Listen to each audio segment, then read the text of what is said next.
everyone. Welcome to another episode of the Fashion Grunge podcast. I'm your host, Lauren, and I've got my buddy Mikey with me again today. What's up? Yay! I'm so excited. We are going to be talking about Disturbing Behavior, the movie from 1998 directed by David Nutter. I first want to say like and review on the podcast on wherever you find it. If you listen to it on Apple or wherever, give us 5 stars, because I always forget to say this, so I'm going to keep saying it now in the beginning. So more people can listen. 5 stars, just do it. Yeah, just do it, man. It's super easy. Super easy. Awesome.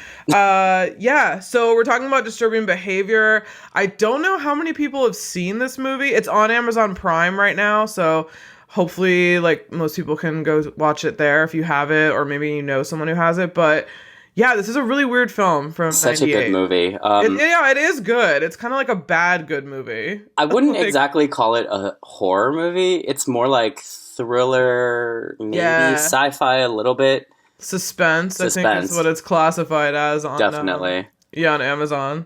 But yeah, I saw this movie when I was a teenager. I had it on tape, and I definitely had it on DVD, and I was gonna get another copy because I gave it to my friend, and I was like, just keep it. And it's like $5 on Amazon. It's not cheap. Super it's cheap. Not it's not expensive. So yeah, I should probably do that.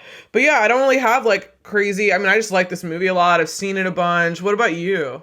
So my very first thought, I saw it in the theater. I can't remember if I saw it by myself or you saw somebody. It in the theater? Yeah. Oh, cool. Oddly enough. I wish I did. My very first thought was what a fucking long intro. Because it's just the credits are pretty long. The credits are crazy long, and so the director, David Nutter, he during this movie, he was in the middle of the whole X-Files thing. He directed X-Files, 21 Jump Street, Superboy, Millennium, which I never really heard of, but it goes along with that whole sci-fi stuff. Mm-hmm. So in the beginning, there was a lot of nod musically with X-Files because they had the same whatever composer he hired did all the music for X-Files. Oh, that's cool. So it was a very little. If you were an X-Files nerd back then, you would be like, oh, okay, that sounds really familiar. A little bit. I jumped off because there were so many different storylines in X-Files. Yeah. And then didn't they not reboot it, but continue it a couple years ago? Didn't they watch it at your house? Weren't you taping it? Yeah. I was gonna say I didn't really watch X-Files as a whole. I think I've seen 1 or 2 episodes. But then when we did that, when they were rebooting it and you taped it, I think I was over your house and I watched it, and it was cool. I got into it, but I wasn't in no way super nerdy about it. Yeah, a lot of people are really into X-Files. Well, apparently they did a second season of the reboot, but I never saw it. I didn't keep up with it. Crazy. But after that, I was like, okay, well, it's very Stepford-y. If anyone has seen Stepford Wives, I haven't seen it in a long. Turning it was mostly on the guy side, I guess. Turning your wife into the perfect woman. Yeah. So Scary. I think the movie, because the movie that I'm gonna relate to is the reboot of the very first one, but in Stepford Wives it was Glenn Close who turned out to be the mad scientist, if you will, behind everything. So really? Yeah, in the reboot, not in the original. In the reboot, in the original, which I've never seen the original. Oh shit. But it's so insane. So they take all these, in Disturbing Behavior, they take all these bad kids and they turn them good. It's and they're not even that bad. They're just kind of I feel they're just kind of it's all the kids who really want to be individual and don't want to conform to this 1950s style, suburban, good girl, good boy kind of situation. It's all the ones who are alternative, I feel like. Right. It seems and all the you see a little bit of gothiness, you see skaters, the car jocks, guys who like cars, there's just a whole nerds, super nerds, and it's just really weird. But my final thought, like I said, I didn't have a lot, but every teen movie I said had some kind of scene back then where there was making out in a car and then something bad happens. Yes, that is how things always started. I mean, it was like with urban legends. I don't think it was. There was no car sex in Scream. I don't. No, but he went into her room. That's right. Yeah. Although, granted, nothing happened then because it was just Billy, like at the beginning with Nev Campbell. We're gonna review Scream, so don't worry, people. We won't get so excited about that. Scream, but yeah, it's true. That is kind of like a trope of teen movies that like as soon as you have sex, something like you're about to die or like something bad's gonna happen. Oh, I mean, like it happened in Halloween. He was the babysitter killer that. You know, all the babysitters had sex. So it was like, okay, I'm going to kill you. Yeah, like they all had their boyfriends over, like while they were supposed to be babysitting. Yeah. The first Halloween is so good. So good. And like then the other ones the second one's not bad. Is it the second one?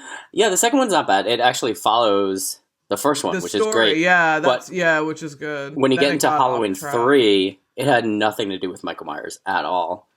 And then it like totally went off track. And then they went back to it with 4 and you're like, what happened? We should review H2O because that's like a classic.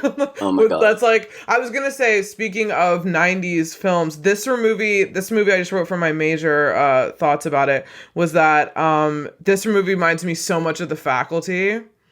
And the Faculty came out in November, and this came out in July of 98. Oh, the same year? So, yeah, 98. Yeah, so it's like the same. It's like that weird sci-fi, like, kids are being taken over vibe. Because The Faculty is the same way. The Faculty is, like, really weird. And they're almost like these kids from Disturbing Behavior. They're, like, kind of, like, in a trance. Although, isn't it like more like alien bacteria? Theirs is an alien thing. Yeah, it's a little different, but it's still like this weird. It's still the like, same, yeah. Yeah, it's like this weird like teen, like they're in school and you know they kind of like figure out that something weird's going on, but it's so crazy. I love. But yeah, for production notes, all I have is that like there are a lot of casting crossovers. I guess if you know X-Files, you might recognize some people in it. And I think Millennium, there are a few casting crossovers, and they filmed it in Vancouver, which is where they shot a lot of X-Files.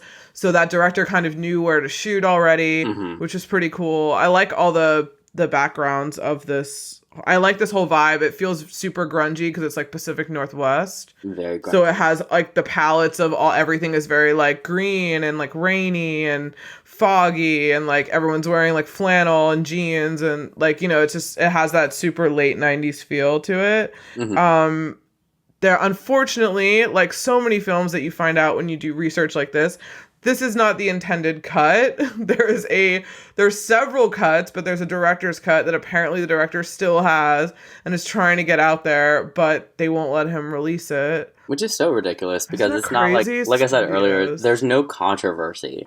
No. It was just, okay, well, this audience didn't like this, but we didn't like this. And yeah, and they said the audience really loved the first cut, and the studio, and there was only a small group of people who didn't like things, and the studio changed things based on the small group of people, not the majority that loved it the way it was, which is crazy. Such an asshat move.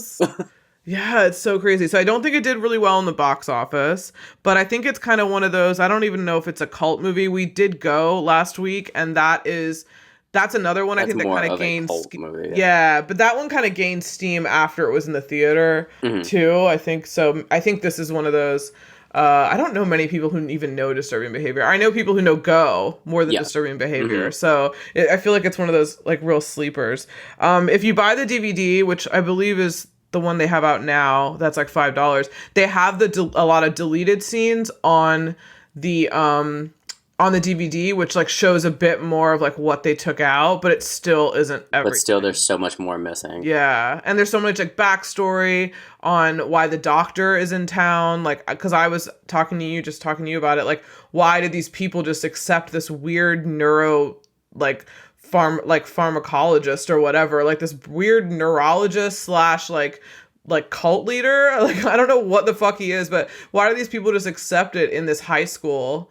Like, I don't, there's no we don't get that. And then apparently there is a backstory that there was like this murder that happened like 2 or 3 years before. And like everyone was scared in the town. They were worried these kids could be like, like really upset and everything. So I don't know. That was like a whole other thing, but they didn't even explain any of it. So we just kind of were like, wait, why is all this happening?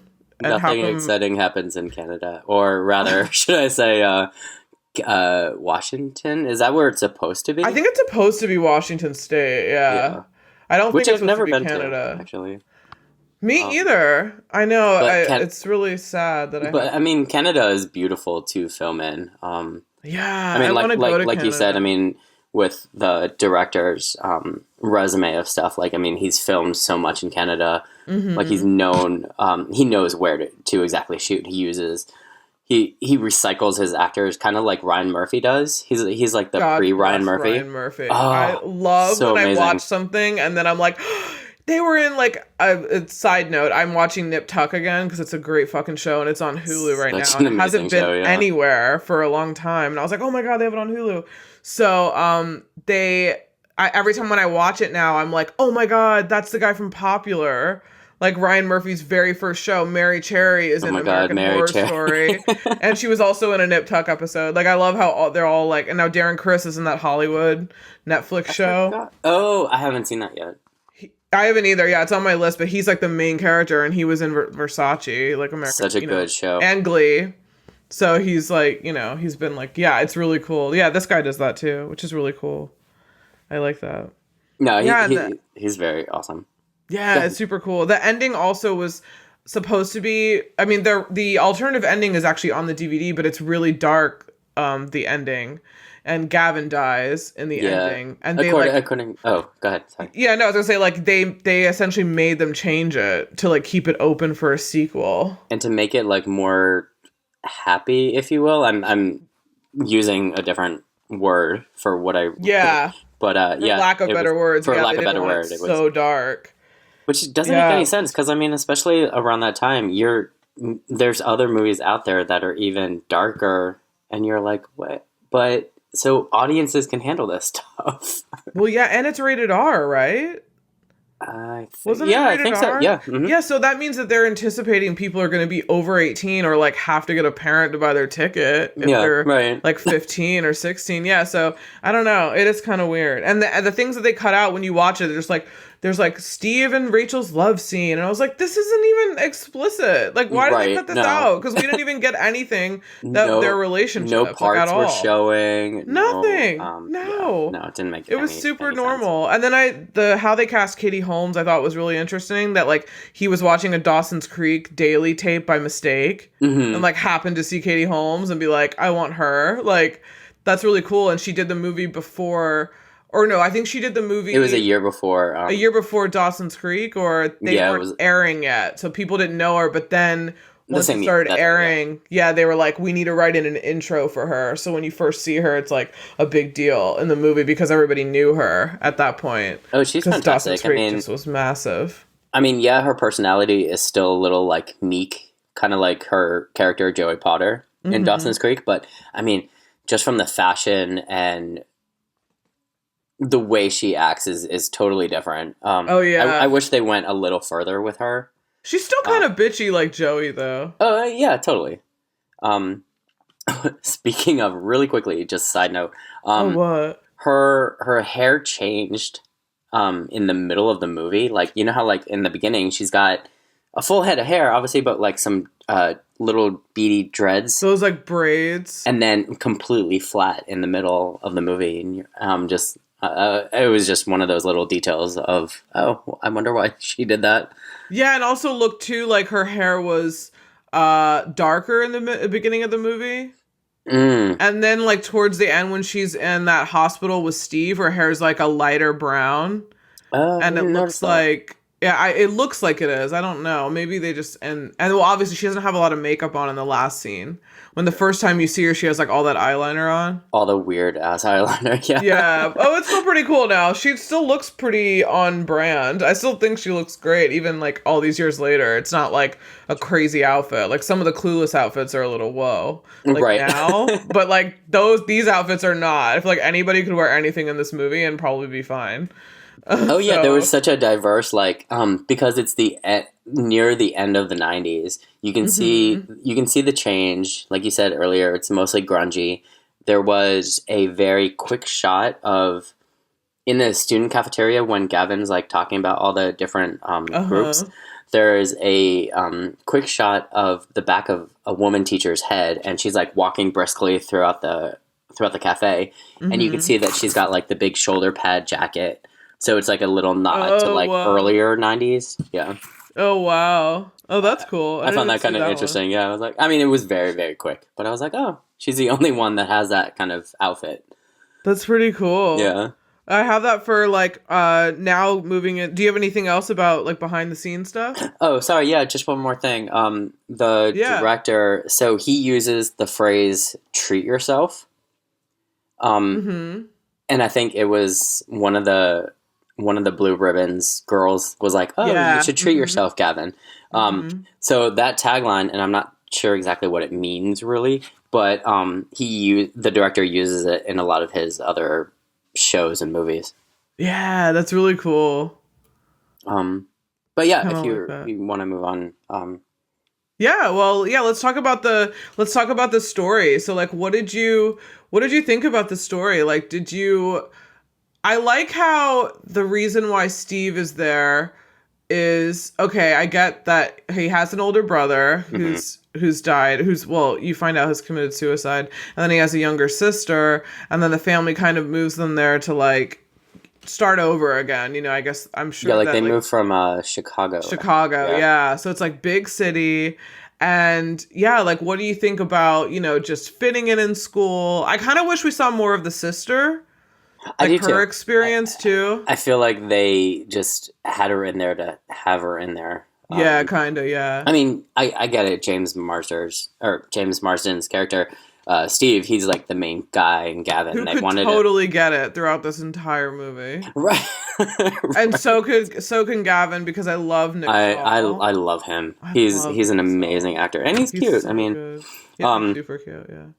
Although, side note, on the front cover of Disturbing Behavior, how it's like James Marsden, Katie Holmes, and Nick Stahl. So like Nick and Katie look exactly the same, but I don't know what they did, if it was like a camera trick or they just brushed James's face like completely out, but he looks like a completely different person. Yeah, they look like vampires, like the Twilight cover. Yeah. They have these like weird eyes, like the way their eyes are. They look like werewolves or like. Yeah, and I get it. That's kind of like a prelude to what might happen. I get it, but it was just kind of very strange. But no, I mean, like, there's so many different levels of scary. If you think about it, because, well, I mean, there's this very immature notion of like, okay, a new school, you don't know anybody. I know what that's like, because, when we went to grade school, our school ended with what, 9th grade or 8th grade? Yeah. And then, 9th grade. And then we had to switch over schools. So I get how it's like being the new kid. It's very scary. You don't know what the hell is going on.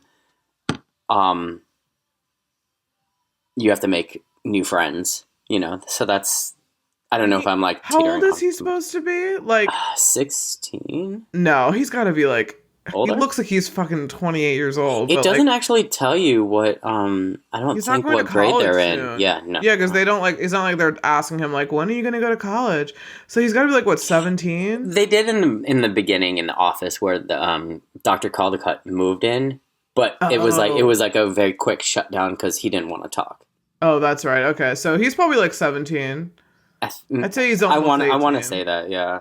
Because the other brother, I think, was older, like in his 20s. Yeah. Yeah. And I know I keep saying this. Side note. What? The brother is played by Ethan Embry, who was Mark in Empire Records. Uh-huh. It was very, very short. Also, he's also Preston in Can't Hardly Wait. Did you guys do Can't Hardly Wait? I forget. No, not yet. We should do that unless you have it reserved. No, it's not reserved. This is really cool. We've got like lots of differing people doing different movies. I love that. So yeah, you'll hear. Yeah, no, it's cool. Like I'm excited to have like differing. We'll have to do like a group one at some point. I would really love that. I think we would all like do it mesh together. Yeah, or we all do like a movie together. What was I gonna say about? There's something I was gonna say about Gavin. Gavin is like, He's so laid God. back, He's such but a, he's like, so paranoid at the same stoner. time. Yeah. Yeah, he's such a stoner. Like, I love when he goes through all the cliques. Obviously, like, that's one of my favorite scenes. I think it's probably one of yours. So even though we're jumping around, but like that is it's just so cool how he describes every group, every high school has their Oh, and I love how group like of the people light that changes does too. this. A Yeah, that little was bit. really cool. They pointed out how each one was like, this was green cast and this was blue, And how like and all then, the nerdy people were like, yeah, all around the computer. I can't remember exactly everything UV says. Like, I know yeah, freaks, like shows freaks, so chic, yeah, freaks with freaks that go sneaks. squeak, Yeah. yeah, freaks that wear sneaks, and like I freaks love that UV. fix leaks. He's so funny. He's the He's really only funny. I believe he was the only true Canadian actor. Yeah, I in think that that they movie. actually got from Canada, like a local actor. Yeah, that wasn't like cast probably from Hollywood, which is pretty cool. I love that whole lunch scene breakdown. It's so just succinct and perfect. Like he's like, this is how it works. These are people over here and over here and over here, and like there's a few films like also Mean Girls. I was gonna say it's a deeper, darker version of the Mean Girl scene. Mean Girls has it was like another like pretty classic, and also Clueless, where she goes through and she's like, "There's the Persian Mafia. You can't hang with them unless you own a BMW." Yes. Yeah, and then she's like, "There's the people who do the TV station," and then she does the whole thing. Like it's a big like trope in teen films where you kind of identify all the cliques. But I really like this disturbing behavior one. Like this one, I actually really like a lot. Did you ever have like somebody explaining that to you in high school? I never did, but I'm just curious if that ever happens in real life. No, because in my high school, I didn't go to a large high school. Like your high school was bigger than mine. I had like 50 people in my whole high school. Oh no, that was like me too. The lab school, yeah, it was small. Yeah. Oh, okay, cool. Yeah. And I had like 14 in my class, Mm-hmm. my graduating class. So it's like we had open lunches, so we didn't have a cafeteria. Like our school wasn't like a big public school that, like that's a big public school where it's like probably the only high school in the area in the movie. So like they all would be in there. It's probably like 1,000 kids or like 500 maybe. Something I don't like know. that. There was. So yeah, I didn't have that. I think when we went to junior high, I feel like there was a girl in our class who said something when I first got there who was like, these people sit here, and I vaguely remember, but it wasn't like it wasn't any intense like this. I mean, we had uniforms, so we didn't have like, you couldn't really tell, like you could tell who was kind of gothy because of like their shoes, but like some people wear Docs. Well, yeah, some people would wear like Docs. Some guys would wear like boots. You could tell like they were really into like. There's one kid that was in a grade below us when I was in 9th grade. I totally forgot his name. Although if I saw a yearbook, I'd probably like figure it out. But we were both really into Marilyn Manson.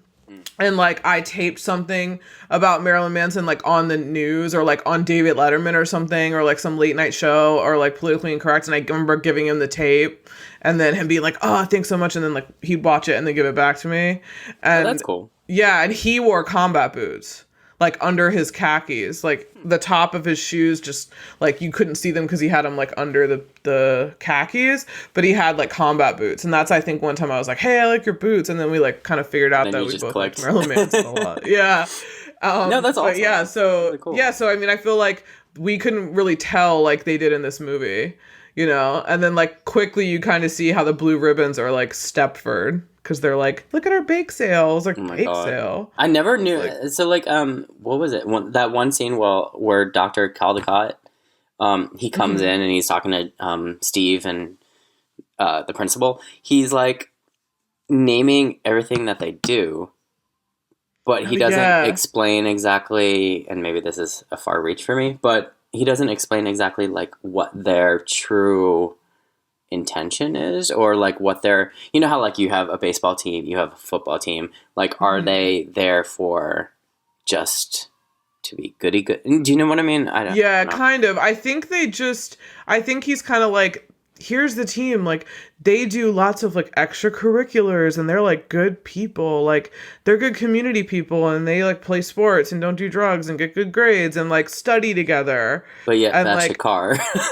yeah, In the middle of the movie. and then when they get like sexually aroused, they go fucking insane. Oh my god. Welcome to like the teenage like analogy of the entire film. Right. That, like teenagers are crazy hormonal animals, and Stay if they're away. yeah, if they're like lobotomized essentially, which is what he was doing, like cutting their brains out or whatever, he like now he's trying to fix that every time like these people like get aroused, they freak out. And it's really interesting to see the two sides of the freakouts. Like the first one you see is Chug, who is Chug the guy that the two blue ribbons were picking on in the very beginning? No, that was that just a different guy? That was I a totally thought that different was guy. Chug. Oh, okay. And I thought that's how Chug was at first. You mean in the classroom?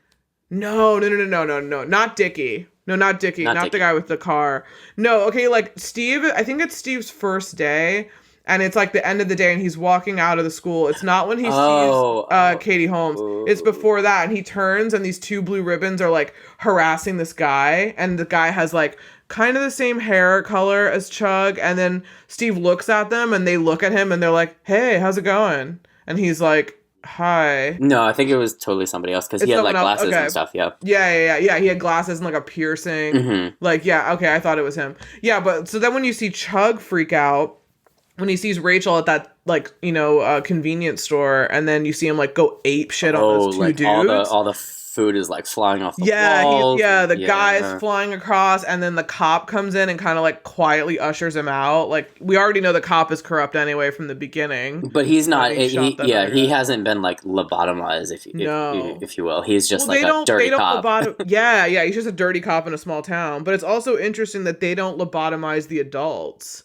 It's interesting that the adults are like completely sane in this, and somehow Caldecott is like convinced them all. Like they're just like you said, like they're just accepting. Yeah, I'm like they're not. They don't have this chip in their head, so why are they even?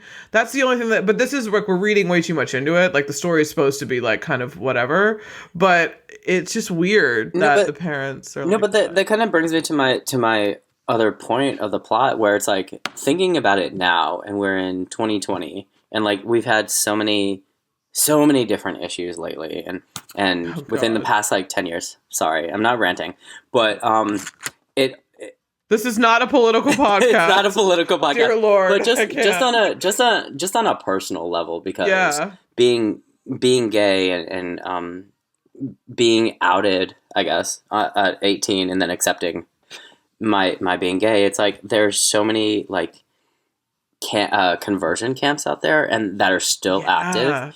It kind of rewatching this now makes me think of those things, where it's like, parents want obviously like the best for their children, right? Yeah. In a positive way, and they don't want anyone to hurt them, but yet when their kid like tests them in a way, like some parents just give up.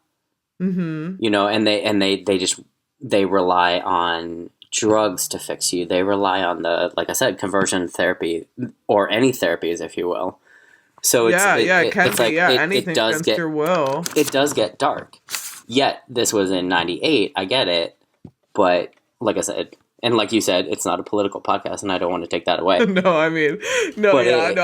Just, I mean, I'm not. No. I know. Yeah, no, that's a valid like reason. I didn't even think about that seeing this, but yeah, it is very much like it very much reminiscent of like that kind of like mentality. I mean, and there was no gay characters. I mean, yes, it was accepted in the movies. It was accepted in the TV. Was it? Because I believe that in Dawson's Creek, no, that's way later. In Dawson's Creek, Jack was the first male actor to have a male kiss on TV, and that was 2000, I think. Because I think it was season 3. Dawson's Creek ran into 2003. Yeah, but it was before that, because Jack had that boyfriend in high school. Mm-hmm. And he kissed that guy that the guy ended up having a boyfriend, but you saw him kiss him on TV. Like, actually kiss him, not, like, fade out or anything. So I guess it was, like, the start. It was, like, 2000, yeah. It was like, yeah, when it was like being on TV. That's right. Yeah, And then I like think it Ellen kind of was the risky. first like actor to Yeah, come out. yeah, she just said she was out on the show. I don't think you ever saw her kiss anyone. Yeah. True. Yeah, like she just said it, but yeah, they would never show anything. Will and Grace was way later. Wasn't Will and Grace like did they ever kiss on Will and Grace? Mm-hmm. I know it's a comedy, but like was it ever like I don't know. Two men kissed on Will and Grace? I don't know if you've ever later seasons you saw Jack kiss somebody, but I think Will was the first. Oh, okay. Maybe he was the first in like a drama because Will and Grace is obviously a sitcom. Mm-hmm. Maybe Jack was like the first drama, like nighttime soap or whatever. Like there's something that he was like one of the first actors to do. But yeah, but that's still like not even that long ago. Mm-hmm. And we've come along. I mean, we've come a long way. I mean, there's still some accepting to do and everything like that. Yeah, I mean, God, in every way, there's like some acceptance. Oh, yeah, it's like, it's insane. But yeah, I have that as my plot point too. Like, why are all of the parents deciding what should happen to one kid? Like, you know, when Caldecott has his meeting with the parents and he's like, all in favor, and then all the parents raise. I was like, wait a minute. Without question. Yeah, I was like, why are these parents deciding what happens to one kid in some class? Like, Gavin is up for, like, discussion at this point, and they're like, Gavin, he's really intelligent, he's tests well, he listens to rock music, and he masturbates too much, and then, like, that's when they're listening, all of a sudden, that was, like, the red flag word. Yeah, like, oh, okay, God, here we he's go. a teenage boy, what the fuck should we do? Right. Like, and then that's when, like, Steve is just like, oh, poor bastard, man, that sucks, and then then Gavin sees through, like, the air ducts, that's, like, his parents, and he's like, fuck, they're gonna do it, and I was like, why did they take a vote, and why did all these parents go, yeah, I'm in favor? I was like, that's not your kid. Like, how are you guys all deciding this? Like, that was kind of weird. Like, why are you guys aren't even lobotomized. You guys are all completely free-thinking adults. Why are you taking the side of this one man who's coming to town? But maybe it's because their kids are, like, essentially castrated, and they're just kind of, like, sitting around. But they have to have had... They're like... Yeah, well, they're probably getting savior. Good grades. Yeah, and they're like, oh, well, he made our kids get good grades and, like, really, really well in school. But what happens when the kids get, like, do they ever have violent outbursts at home? And like, you don't even see that. Yeah, like, do we even know if the parents are like, whoa, this is getting out of control? Or how long will this last? I mean, the only scene that I can think of is, like, way earlier in the beginning where you see a little bit of Steve's character get upset. But there's nothing like a violent outburst. There's no... Well, no, wait. Well, he doesn't have the chip, He hits the doctor later. Oh, that's... Yeah, but he doesn't have the chip. I mean, like, someone like Dickie or any of those Gavin, like, what if they get mad at home? Like, do they lash out? But then you saw so we were going back to, like, the two freakouts. So you see the guy, when he freaked out, because when he saw Rachel chug, and he, like, flew all those people around the like, the store. And it seems like when guys get... like super aroused, they get super violent. Yeah. And then when you see, what's her name, Lana? Is that her name, the blonde girl? Lorna. When you see her at Steve's house, because she's like tutoring the little sister, and he's like, what the fuck are you doing here? And when she gets aroused, because it's like both sides, she like turns like overtly sexual. And then when he like shuts her down, she like gets crazy violent to the point where she wants to kill him. Chug, who did not go after... Chug didn't go after Rachel. He went after, like, whoever was around Whoever him. else, well, yeah. Yeah, and whoever, like, the guy, like, bumped into him or whatever, and so he was like, oh, like, fuck you, and then just went crazy. And then... And Rachel even walked into the store. Like, he saw Rachel. Oh, he didn't even like... Yeah, he didn't go towards her. Yeah, but the girl, which I find interesting, is that she, like, threw herself. I mean, she completely threw herself at Steve. That's true. And he's just like, whoa. And then she goes crazy violent, grabs the, like, fucking bangs her head into the mirror, grabs the shard, and is, like, literally trying to kill him. Like, on top of him, trying to kill him. And then all of a sudden, he, like, knocks her down, and she, like, switches off. Yeah, she has, like, a weird seizure. And then she, like... tomorrow. Yeah, then she's like, I have to go. I have a big physics test tomorrow. And then she, like, walks out. I was like, okay. This is super weird. The way they just wrote that. The way they have the two totally differing, like, reactions to this, like, weird arousal. It's, like, so strange. But, like, let's talk about the music. the music is... Yeah, I mean, I have loads of plot points, and there are lots of issues. I wonder why there's a city curfew. No.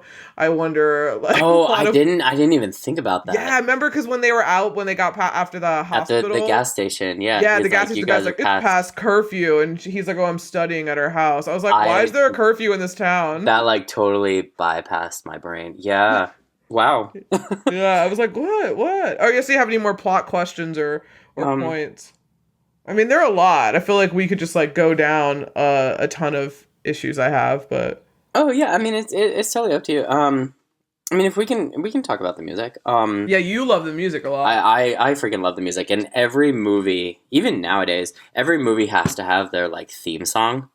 Mm-hmm. And I feel like the Fly's song "Got You Where I Want You." Such a good album. It's called Holiday Man, by the way. The full album. It's great. I actually haven't listened to that whole thing. It's great. Do you have it? No. Oh shit! I feel embarrassed about that. Yeah. Oh, I have it. No, don't feel embarrassed. That's the best song. Go on. But it was played. It was played twice in this movie. Was it? Once in the beginning, and I can't remember exactly where the scene was. But then the very last scene, it plays again when Gavin is the teacher's assistant, and it's perfectly just methodically placed. You're right. Where he turns, and that's when his red eye, like Terminator type eye, like starts sparking, and it's like, got you where I want you. I might do a poll on Instagram, because I know that like the fashion grunge like crowd might not be down for like insane action movies, but I would love to do an episode on Terminator 2. Terminator 2 by far, it's the best one. Anyone can fight me, but that is by far the best one. Also, the best one. What is it?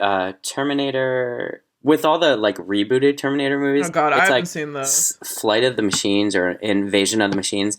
Nick Stahl is in that one too. Oh yeah, you're right. He plays the kid. Is he John Connor too? Yes, thank you. Everyone's fucking John Connor. He's John. Wasn't Christian Bale John Connor at some point? I think he was in the last one. I didn't see it. Yeah, I didn't either. That's the one that Schwarzenegger was in, and he was like old. And he was like, oh no, I did see the last one. No, Christian Slater was in the one before that. Oh, Christian Slater, not Christian Bale. Christian Bale. Sorry, was it Christian Bale? Too many Christians. Yeah. Oh, that's right. Yeah, there are a lot of Christians. That's so funny. But, yeah, the Flies. Yeah. But yeah, going back to the soundtrack. But yeah, I mean, it's a great scene. Another scene. Katie Holmes is in that music video too. Oh yeah, that's right. Oh, speaking of, so like when Rachel is in her truck, it's like the first introduction of Rachel. Yeah. She's playing this song out loud, and it's Monster Side by this group called Addict or Addict. But it's again methodically placed because Rachel wants to be seen, but not in a vain way. It's like she just wants some attention. She wants somebody to like notice her. Yeah, and she's very invisible. It starts off, like, the song starts off very slow and then picks up, but just the lyrics in there, I didn't write down the lyric that I wanted to write down, but it matches the exact same scene. I mean, it just matches what she's feeling. So I love that. And then, I mean, there's a bunch of artists, but those really spoke out to me. And then Harvey Danger's Flagpole Sitta. Yeah. When they're in the hospital scene getting, like, chased. Perfect. That's the best song. Amazing. It's like literally the best song. What does Callicut's daughter say that she keeps repeating? It's like, meet the musical little creatures that hide among the flowers. I mean, I don't, it's funny to us. I mean, there's a lot of people that are sick out there, unfortunately, that like can't get out of their brain and they have to repeat stuff. But it's just perfectly placed and just gives you that humor weird. That you need. Yeah, it's just so weird. And then she knocks her out. Yeah.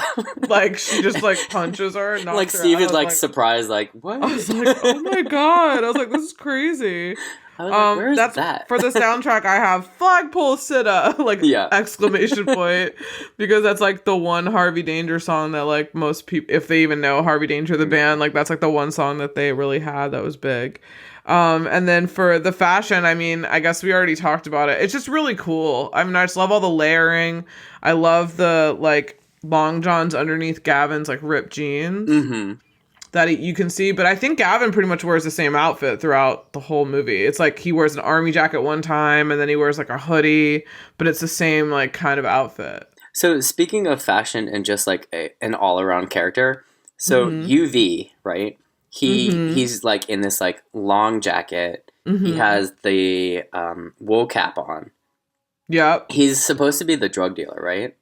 I guess he's like resident. Yeah. But like he stands out like a sore thumb.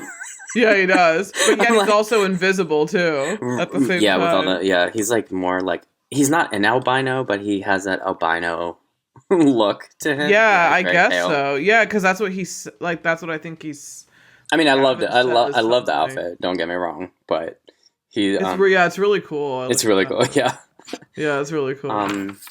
And then the sister is very nondescript, regular sister outfit. Yeah. So would you say crazy. Like more over? I guess the fashion is more on the grunge side. Yeah. Or, yeah. Because it doesn't. There's no like medium mix of everything. It's just kind of. No, the only people that I would say that are more like the sign of the times are like when they show all the skaters. Oh, true. The skaters skating was really big, and like they kind of look like ravers too, and like ravers were kind of big, and like they talk about like ecstasy. They're like they do ecstasy, like that's what he said. That's what Gavin drug of said choice. About what do you have? Yeah, they're like, what do you got? Fucking anything. But they just smoke weed and like eat sandwiches. It seems like because I was like, damn, he literally is just eating like a Subway hoagie, like smoking a blunt in gym and eating a Subway hoagie, like. The fuck? This is pretty awesome. No wonder his parents are probably upset. And I love his brain, the way his brain works, because like when you're, on a drug, whatever it may be, your brain just goes like a mile a minute sometimes. Where he goes, mood change. By the way, yeah, you know what I mean.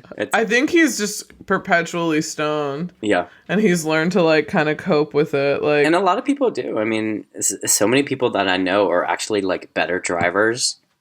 Oh well, that's not. I mean, that's we're not putting that out there, no, kids. Don't do anything and drive. But don't smoke and drive. Don't drink. Some people are fucking stupid. Oh yeah, totally. Yeah, but some people believe they might be good drivers, but trust me, they're not. If you look at them with sober eyes, like testing. If I was to like be a driving tester, I digress. And, like, everything I just said. Driving, just erase everything I said. Yeah. Well, also a disclaimer: Mikey does not have a driver's license. So, this is very true for a good reason. Yeah. So like, no, that stuff. The people who told you that lied. They knew that you didn't have a license. But yeah, and I just have like, yeah. Do you have any fashion notes? You have some. I do have one. Steve in one scene, which is really weird. He has on like a sweater, but it's like a thin sweater, and it's tucked into his jeans.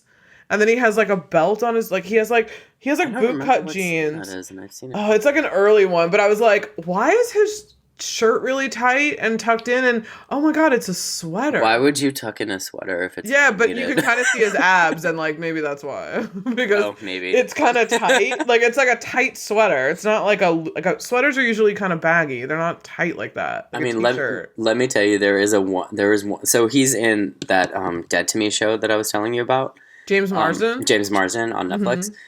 Great show, by the way. But you do get to see him shirtless in one scene, and oh my god, amazing! He's also in Westworld too. He looks really good in Westworld. Yes, I don't remember. Was he in the first season? He is in every season. No way, I don't remember. Yeah, that's so crazy. Yeah, he's because I've only seen the first season, but he's in it. He's the guy with Evan Rachel Wood. He's like the cowboy. Oh wow, that's so crazy. On the horse with the hat. Yeah. Oh wow. Yeah, he's a host. That's crazy. Yeah, it's good. I need to watch season 3 of Westworld. That's another one that I like. I have to be in the mood to watch it because it's so fucking weird. It's so slow, but it is kind of slow. I mean, but if you good, blink, though. you miss stuff. Yeah, but once you kind of get into it, like if you watch like 2 episodes back to back, like you're just like, what the fuck's going on? Mm-hmm. But I love that they have those descriptions now, where like the directors will come on and tell you like what's going on and kind of like why they decided to do this or why That's like really how cool. they do the sets and stuff. Like the season 2 that I'm like rewatching, they have a whole thing after each episode of like how they build each world. and the way they built like the Asian Shogun world. Oh my God, it was so cool. They like the production people tell you how they did it, and like the people who researched the costumes. I was like, I want this job. I love that. Like, it's so cool. Yeah, it's really, really cool. See, and that's what I miss about like DVDs. Is that like some DVDs you'll get the option to do like a commentary. Yeah. I don't like the commentary. You don't? No. Mm-mm. I mean, I don't like people talking over it. I would rather watch a feature where like they're just sitting with the director and they'll tell you. But yeah, a lot of people like commentary though. No, I mean like my favorite one is like the commentary of Resident Evil, like the very first one. Just because Mila Jovovich and the other girl, I can't. It's like Michelle Rodriguez. They're hosting the whole commentary throughout the whole film, and I swear to God, they're like stoned out of their mind or something. Oh, they're that's cool. laughing. I've heard that some are kind of shady. Like there was one that someone posted about on the internet where like some director was talking about like Ben Affleck. And they were talking about, like, in this scene, he didn't want to do this. He didn't want to wear this hat. He wanted to wear this. Like, and I was like, okay, maybe I should listen to commentary. Because I usually don't, because I don't like it. I'm like, I don't want to hear anyone talking about how they set up each thing. But now, if some of them are kind of, like, shady and funny, then I kind of want to listen.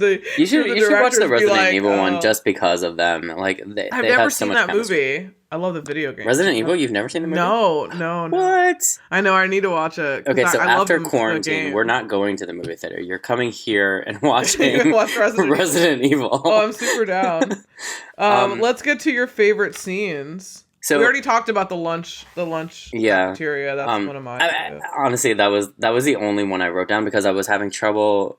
Because you asked me, you asked me for my 3 favorites, and after the description with Gavin in the cafe scene, I'm like, nothing really gets better. No, it's true.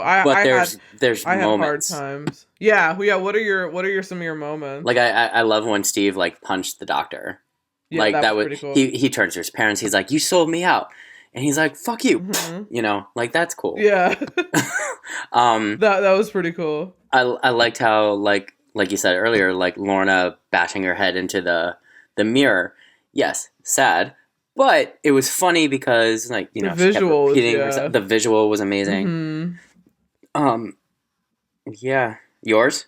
That's what you have? Yeah. Mine is like the lunchroom breakdown was like obviously my favorite scene. I like when Steve and Rachel break out from like that lobotomy thing. Oh, that's true. Yeah. That was kind of cool. I like that. And then I like when Rachel punches Chug at the end where you like don't know if she's going to punch Steve or Chug. And then she like kind of wakes up out of her like weird slumber and then just like kills him and whacks him over the head with that pipe or whatever.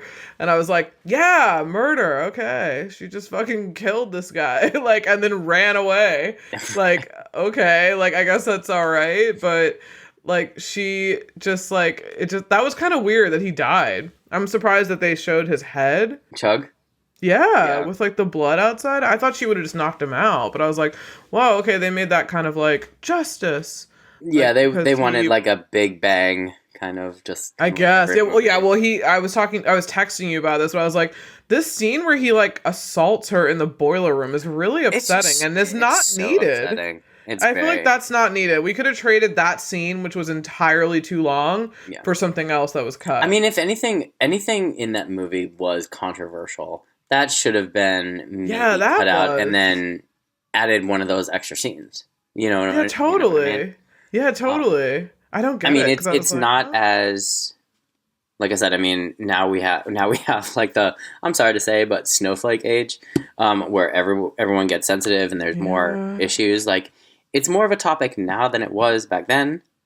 But I guess so. Still not needed. I mean, like you said, it was not just like needed. I was like holding my chest for some odd reason.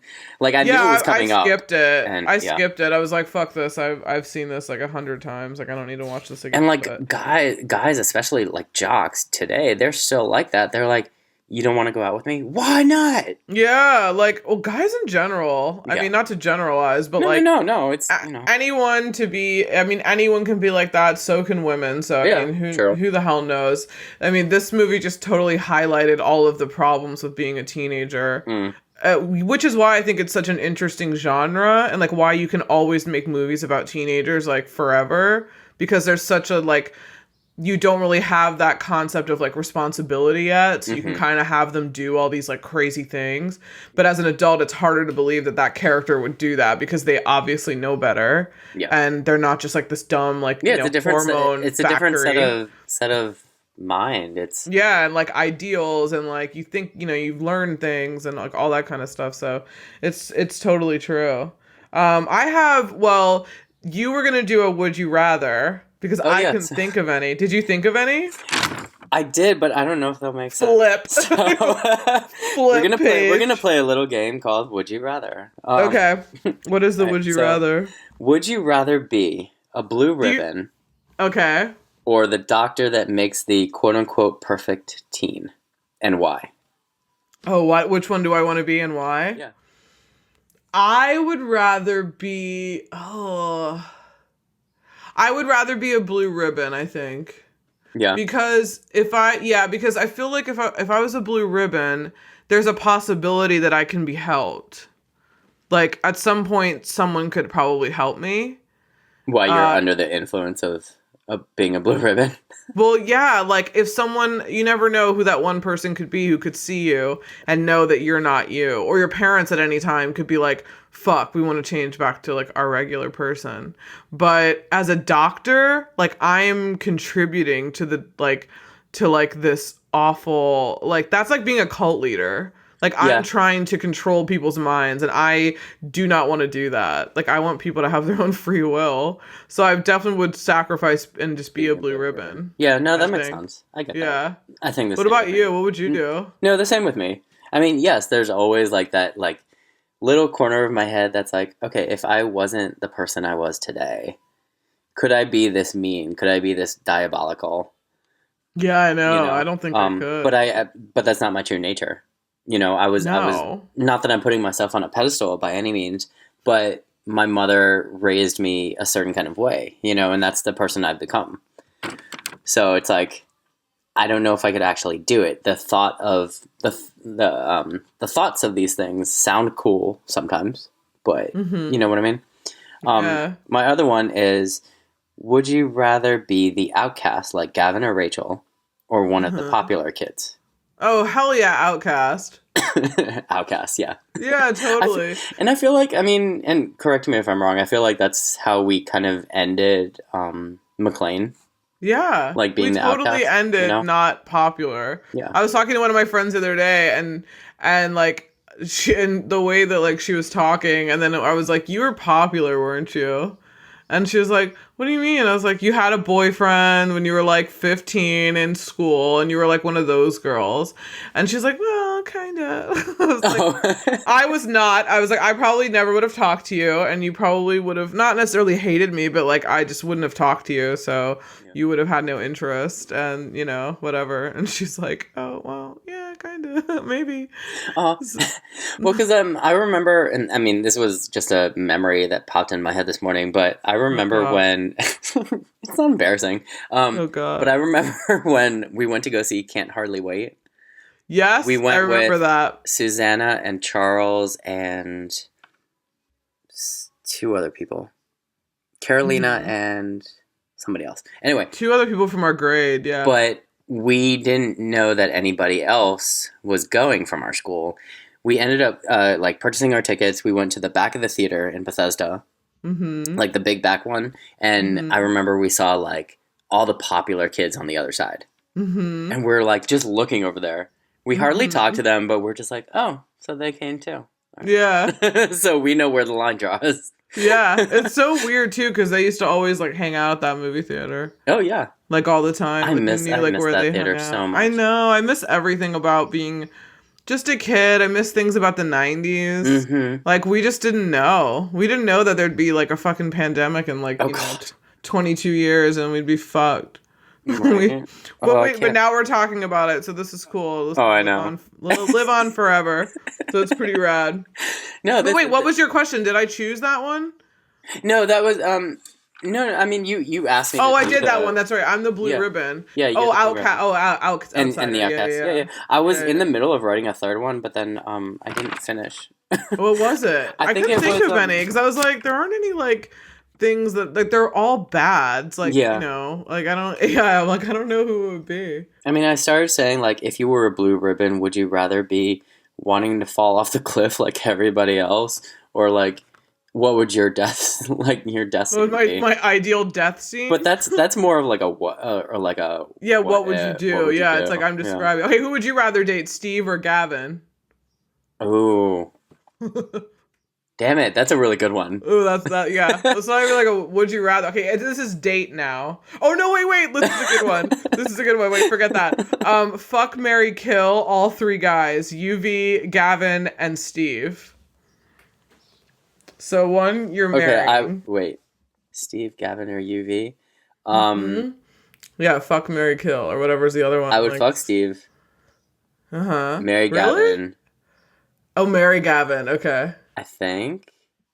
Yeah, because I mean, just the way James Marsden's characters are, I don't know if I can. Oh yeah, okay. It. So this is it. Yeah, it would be the characters, not the actors themselves. Oh, okay, this has to be like Steve as Steve, like Gavin as Gavin, and UV as UV. So let me change that. Yeah, this isn't like James Marsden. I'd fuck Gavin, marry Steve because he seems like the marrying type. Do you think? And unfortunately kill UV. Yeah. I know. I thought I might want to give UV a chance. I wish he had more I was going to say lyrics. More script. He has weed though. Yeah. I mean, like, Gavin does get his stuff from UV, so like, cut out the middleman. Okay, flip to you. Yeah. I think I'm gonna marry. I feel like I would. It's hard, right? It is kind of hard. I feel like I definitely want to marry Gavin. We could throw in Chug in there for the mix. Oh, no. then we'd have to do Chug, the teacher, Chug, the doctor, and fucking the janitor. Like, those are the three we'd have to choose for the bad. I don't know. So, wait, hold on. Oh, go ahead. Yeah, for the main one. Okay, I think I'm gonna. Damn. I feel like Steve would probably eventually leave me, so I think I would just like. I'd probably kill Steve, and I'd marry Gavin, and I would fuck UV. Okay. Because why not? I mean, who the hell knows? He seems kind of badass. He just like is like, you know, he's just like his own. He's got that hair. He's got that hair you can pull. The weird hair under that fucking hat. The straw that he has. Yeah, it's like straw. It's like all like bad. No.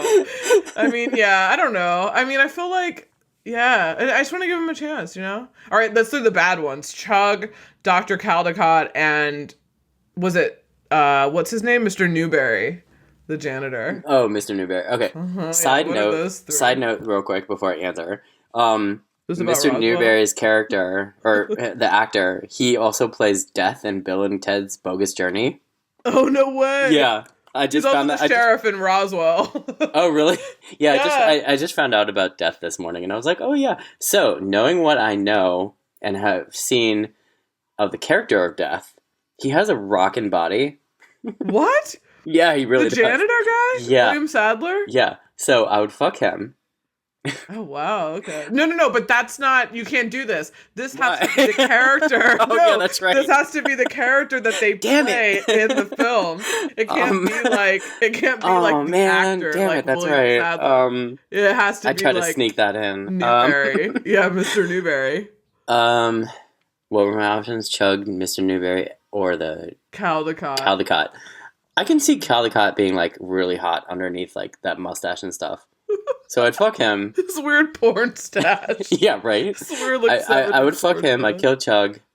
Just because he reminds me of every bully that I've ever had. Mm-hmm. Yeah, definitely I'm killing Chug. And I guess that leaves marrying You're gonna marry Mr. Marrying the janitor. I mean, he did solve the whole thing. This is true. So he's not, and he reads Kurt Vonnegut. He's very smart, right? Yeah, he reads Slaughterhouse-Five. Like, he's no dummy, you know? Yeah. I would do the same thing you're doing. I would pull like was it Black Widow, where like after they mate, they like kill the oh my God. the other one. I would do that with Caldecott. I'd be like, bye. Just like, yeah, I mean, what did I say? I'd fuck him. Yeah, I mean, I'd be like, I'm fucking a mad scientist. Yeah, but I don't want to marry them. No. Like, in any way. True. This went on, like, a crazy tangent. This was like, yeah, we... No, but I love those kind of things. I mean, yeah, we didn't have... I never actually played... We had to make it light, you know? We can't just be, like, super down all the time, but... No. Yeah, man, this was kind of the end of the show here. Thank you so much for having me. Like, the second time. This is amazing. Super cool. We're going to do another one, so you will hear another one soon. As always, like, subscribe, review, do all that jazz. Like it all, listen to it. I'm going to do a poll. Yeah, and go watch it on Amazon Prime. Disturbing Behavior is really good. I hope you really liked it. I hope you watch it after seeing this, or I hope you've already seen it and watch it again. There was actually it should be cool. It's actually a good movie. Oh, no, it's a great movie. Yeah, it's a good movie. I was reading on Google, and I have to read further into it. There was a fan fiction script supposedly for a sequel. Oh, no way. Yeah, and it's online. Oh, wow. But it never came to, like, fruition. Yeah. Ah, fruition. Fruition. Whatever. Oh, that's so funny. On that note, we will see you on the next one. Peace. Bye. Bye.